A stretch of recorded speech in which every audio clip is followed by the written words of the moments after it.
하나님께서 오늘도 우리에게 새날을 허락하여 주셨습니다. 오늘도 하나님 주시는 은혜와 평강이 여러분들의 생활 속에 가득하기를 주의 이름으로 축복합니다. 오늘 함께 나눌 말씀은 예레미야 44장 1절의 말씀을 보겠습니다.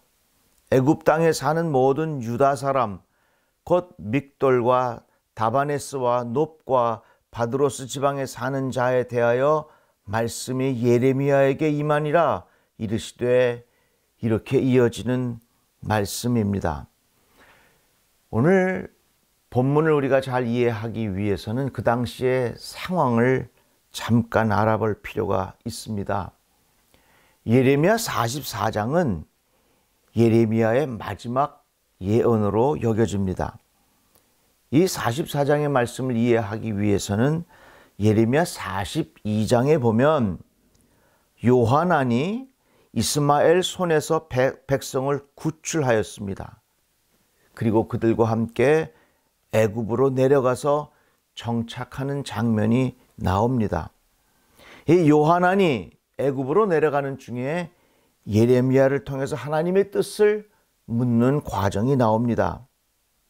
그런데 이 요하난은 진심으로 하나님의 인도하심을 따르려고 하는 것이 아니라 하나님의 뜻이 자기의 생각을 이렇게 서포트해 주는 그런 마음의 자세를 가지고 예레미야에게 물었던 것입니다.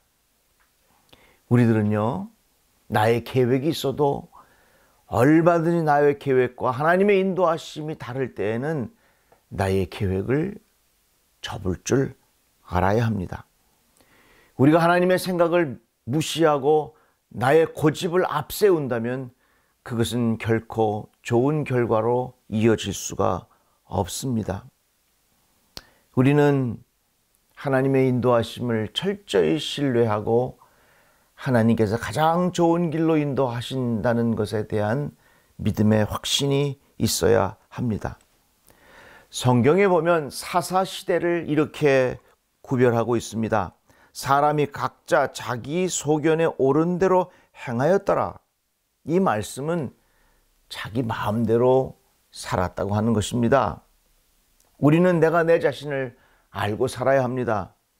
내가 하고 싶은 대로, 내가 원하는 대로 그렇게 살면 그 끝은 절대로 좋을 수가 없습니다.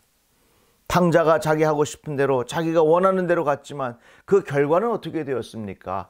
모든 것을 다 빼앗기고 모든 것을 잃게 되고 인생의 바닥을 경험하게 되었습니다. 그래서 우리들은 내 계획을 따르는 자가 아니라 늘 하나님 앞에 하나님께서 우리들을 어떻게 인도하시는지 묻는 자세로, 주님께 여쭤보는 자세로 살아야 할 것입니다.